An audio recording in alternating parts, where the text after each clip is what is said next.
Hello साथियों, नमस्कार। कैसे आप सब? उम्मीद करता हूँ आप अच्छे होंगे। मैं सभी स्टूडेंट्स का आपके अपने चैनल संघर्ष क्लासेस संसारपुर पर हार्दिक स्वागत, अभिनंदन और वंदन करता हूँ। इसी क्रम में साथियों, आज हम कक्षा 10 साइंस यानी विज्ञान के बारे में चर्चा करेंगे आपसे। तो ये देख सकते हैं स्क्रीन पर चैप्टर नंबर 2 है। तो साथियों, यदि आप इस पूरे वीडियो को ध्यान लगा के देख लेते हैं, अब इस नोट्स का अध्ययन कर लेते हैं, तो यकीन मानिए कि आप एग्जाम में बहुत अच्छे नंबर से पास होंगे। ऐसी आशा उम्मीद विश्वास के साथ साथियों, जो लोग नए हो चैनल को सब्सक्राइब करके बेल आइकन घंटी प्रेस कर देंगे और इस वीडियो को ज़्यादा से ज़्यादा लाइक करें और दोस्तों में शेयर भी करें। तो चलिए देख लेते हैं साथियों। देखिए चैप्टर नंबर 2, अम्ल, क्षारक एवं लवण यानी एसिड बेस एंड साल्ट। तो देख सकते हैं ये नोट्स पढ़कर 95% नंबर बना सकते हैं, यानी 95% तक नंबर आपका आ सकता है साथियों, यदि आप जो है देख लेंगे पूरा नोट्स। तो इसमें से 95% नंबर आपको दिला सकता है ये नोट्स। तो देखते हैं, पहला है क्या? तनुकरण। जल में अम्ल या क्षारक मिलाने पर आयन की सांद्रता में प्रति इकाई आयतन में कमी हो जाती है। इस प्रक्रिया को तनुकरण कहते हैं। पीएच स्केल क्या है? पीएच स्केल का पूरा नाम पॉटेंज हाइड्रोनियम। इस पीएच में पी सूचक है, पूषांश यानी पोटेंज जिसका अर्थ होता है शक्ति, यानी इसका यानी पीएच स्केल खोजे लॉरेंस सॉरेनसन ने की थी। तो साथियों, डिफिनीशन एक क्या है? किसी विलयन में उपस्थित हाइड्रोजन आयन की सांद्रता ज्ञात करने के लिए जो स्केल काम में लिया जाता है उसे पीएच स्केल कहते हैं। Very good. उसके बाद फिर दूसरी कंडीशन क्या है? हाइड्रोजन आयन की सांद्रता के ऋणात्मक लघुगणक को पीएच स्केल कहते हैं। अब नोट, हाइड्रोजन आयन की सांद्रता जितनी अधिक होगी उसका पीएच उतना ही कम होगा, यानी हाइड्रोजन सांद्रता अधिक तो पीएच कम, पीएच कम तो सांद्रता अधिक। सांद्रता जितनी अधिक होगी उसका पीएच मान उतना ही कम होगा। अब अगला है नेक्स्ट पॉइंट, किसी भी उदासीन विलयन के लिए पीएच का मान 7 होता है। उसके बाद जिस विलयन का पीएच मान 7 से कम है तो यह विलयन अम्लीय है। अगर 7 से कम है तो अम्लीय है। उसके बाद जिस विलयन का पीएच मान 7 से अधिक है तो यह क्षारीय होगा। जैसे क्या है यहाँ मैंने है आपको क्या 1 2 3 4 माने इस तरह, जैसे बीच में 7, ठीक 7 है तो 7 क्या होगा? ये 7 उदासीन है, 7 उदासीन, और 7 से अधिक 8 9 10 इधर जितना जाएंगे तो क्षारीय हो जाएगा। अब इधर क्या है? अम्लीय है, इधर अम्लीय, अब इधर क्षारीय, अब इधर बीच में उदासीन। तो 7 से अधिक, ये जिस विलयन का पीएच मान 7 से अधिक है तो यह विलयन क्षारीय होगा। अब आगे क्या है मैं आपको बताता हूँ, इसका अध्ययन स्क्रीनशॉट ले लीजिए साथियों।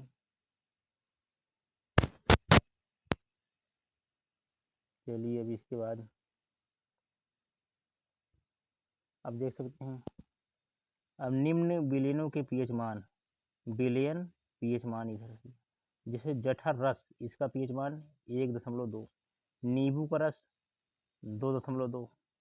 जैसे याद कैसे करो, जैसे नींबू है नींबू 2 रुपए का 2, ठीक, रुपए का जैसे 2 है, 2.2 है तो 2 रुपए का 2 नींबू हो गया। अब शुद्ध जल पीएच मान 7 है, पहले बताया था। रक्त पीएच मान 7.4।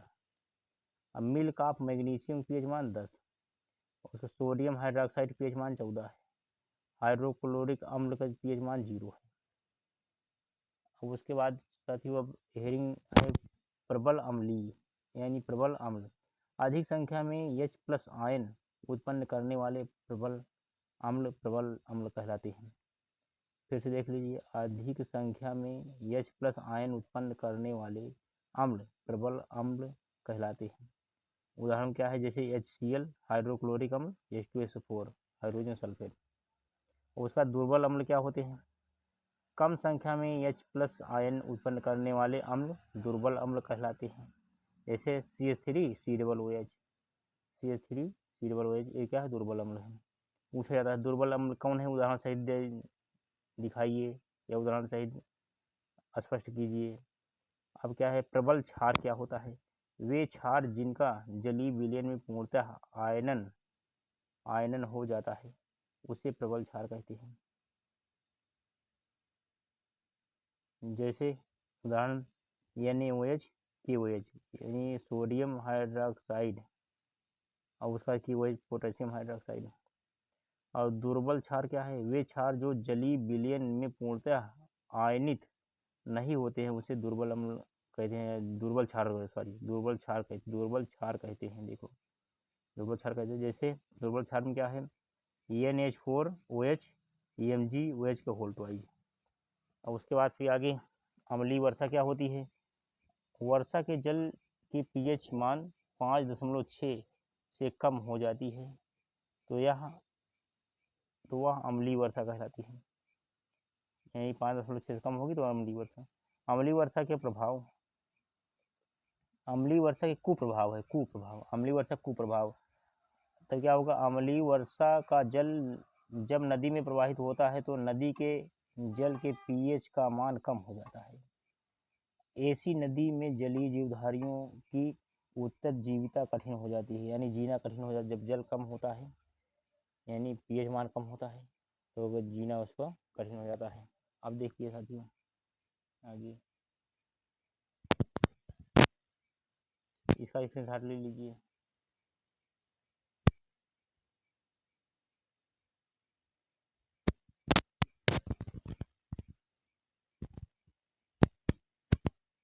और क्या है आगे देखिए, नेक्स्ट नंबर, अम्लीय वर्षा के कारण संगमरमर से बना ताजमहल काला पड़ने लगा है।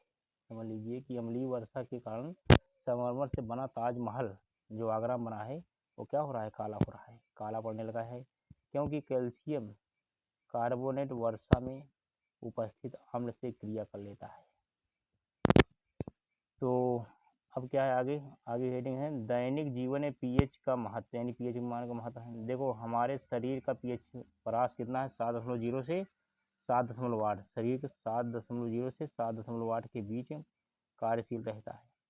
वर्षा के जल का pH मान 5.6 से कम हो जाने पर अम्लीय वर्षा कहते हैं। अब नेक्स्ट नंबर, पौधों को एक विशिष्ट pH मान की आवश्यकता होती है। चलो नंबर 3 देखें, हमारा उदर HCl उत्पन्न करता है। यह अम्ल हमारे उदर को हानि पहुंचाए बिना भोजन के पाचन में सहायता करता है। अपच होने पर हमारे उदर में अधिक मात्रा में HCl उत्पन्न होता है, जिससे पेट में दर्द व जलन का अनुभव होता है। इसे मुक्त होने हेतु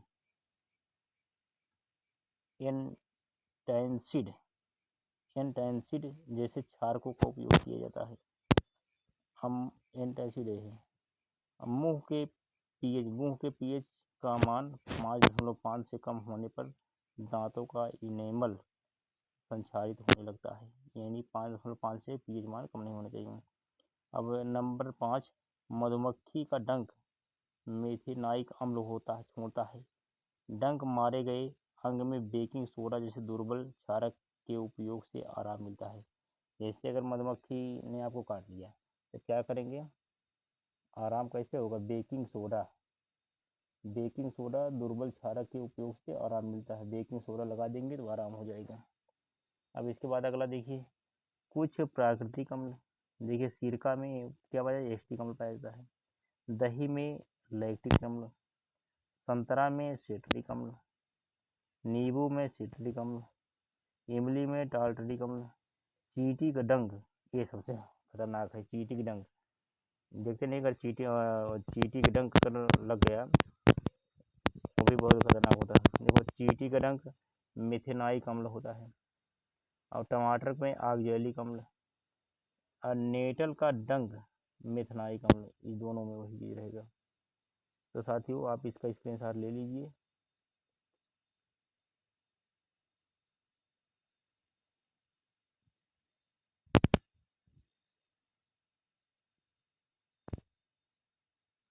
अब साधारण नमक से बनने वाले पदार्थ, पहला क्या है, सोडियम हाइड्रोक्साइड, इसे कास्टिक सोडा भी कहते हैं। इसका रासायनिक सूत्र NaOH है।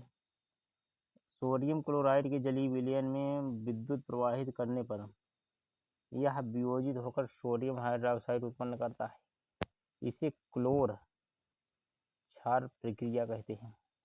जैसे उदाहरण क्या है, 2NaCl + 2H2O।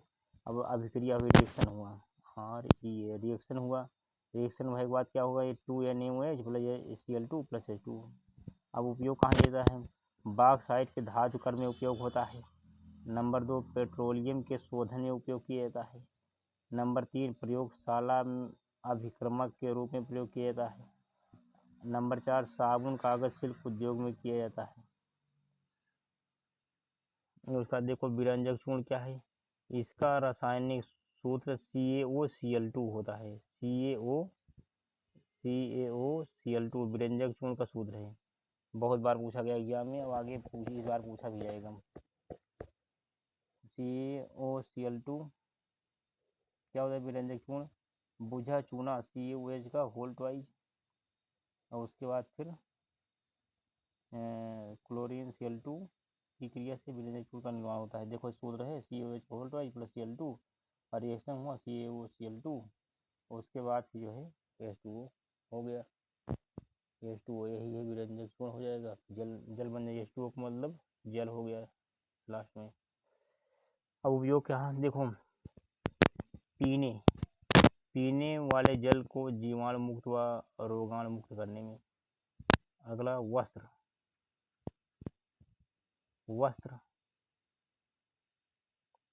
वस्त्र उद्योग में विरंजक चूर्ण के रूप में। नंबर 3, प्रयोगशाला अभिक्रमक के रूप में। नंबर 4, कागज उद्योग में विरंजक के रूप में। अब बेकिंग सोडा क्या है, इसे खाने का सोडा भी कहते हैं। इसका रासायनिक सूत्र NaHCO3 यानी सोडियम बाइकार्बोनेट होता है। इसका रासायनिक नाम सोडियम हाइड्रोजन कार्बोनेट है। कच्चे पदार्थों में सोडियम क्लोराइड का उपयोग करके इसका निर्माण किया जाता है। अब देखिए सूत्र का उदाहरण, स्क्रीनशॉट ले लीजिए पहले इसका पूरे का।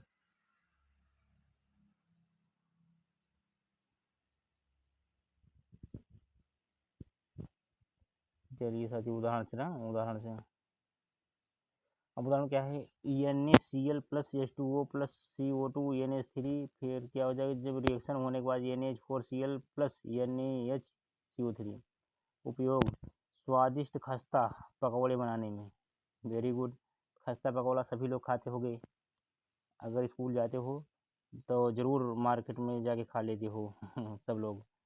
तो पेट की अम्लता को दूर करने में, अग्निशामक यंत्रों में, सोडा वाटर तथा सोडा युक्त शीतल पेय बनाने में इसका उपयोग इतना होता है। अब धोने का सोडा क्या होता है, इसका रासायनिक सूत्र Na2CO3 10H2O यानी सोडियम कार्बोनेट होता है।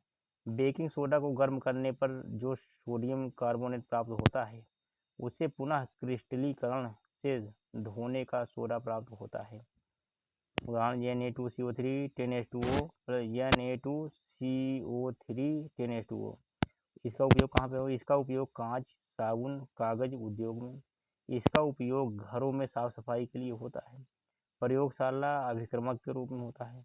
जल की अस्थायी कठोरता हटाने में, यानी दूर करने में, जल कठोर है तो इसका उपयोग कर देते हैं, तो क्या होगा, जल सही हो जाएगा, मृदु हो जाएगा।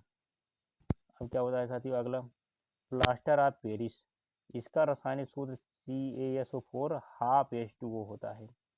जिप्सम को 373 के पर गर्म करने पर यह जल के अणुओं का त्याग कर कैल्शियम सल्फेट अर्ध हाइड्रेट हेमी हाइड्रेट बनाता है। इसे यल प्लास्टर ऑफ पेरिस कहते हैं। उदाहरण CaSO4 half H2O plus half 1 half H2O, CaSO का 4 CaSO4 2H2O यानी जिप्सम बन गया। तो यानी कॉपर सल्फेट और जल, ये लास्ट में क्या जल बनता है, जल। अब क्या हो जाएगा, देखो उपयोग क्या है, भवन निर्माण में, दंत चिकित्सा में, दांत की चिकित्सा में, मूर्तियाँ आदि सजावटी सामानों को बनाने में, टूटी हुई हड्डियों को जोड़ने के लिए। इसका प्रयोग ये था plaster of Paris. Plaster of Paris बहुत महत्वपूर्ण है भवन निर्माण में, दांत अगर दर्द कर रहा उसमें, मूर्तियाँ सजावट बनाने में, और टूटी हड्डियाँ में प्लास्टर ऑफ पेरिस का प्रयोग किया जाता है। तो साथियों आप लोग इसका स्क्रीनशॉट ले लीजिए। चलिए भाई, जो है यही तक था ये। तो उम्मीद करता हूँ कि साथियों स्क्रीनशॉट ले लिए होंगे। तो इस चैप्टर में जितना मैंने आपको पढ़ाया, इतना आप अध्ययन एक बार अगर देख लेंगे वीडियो साथियों, तो आपको पूरा याद हो जाएगा और आप एग्ज़ाम में बेहतर करके आएंगे। साथियों आप सभी लोग इतनी देर से जुड़े रहे, और इसके साथ ही ये 2 चैप्टर था, 2 चैप्टर समाप्त हुआ। आप लोग इतनी देर से जुड़े रहे, इसके लिए बहुत बहुत आभार, धन्यवाद। हम अगला चैप्टर जल्दी ही प्रोवाइड करेंगे। Thank you.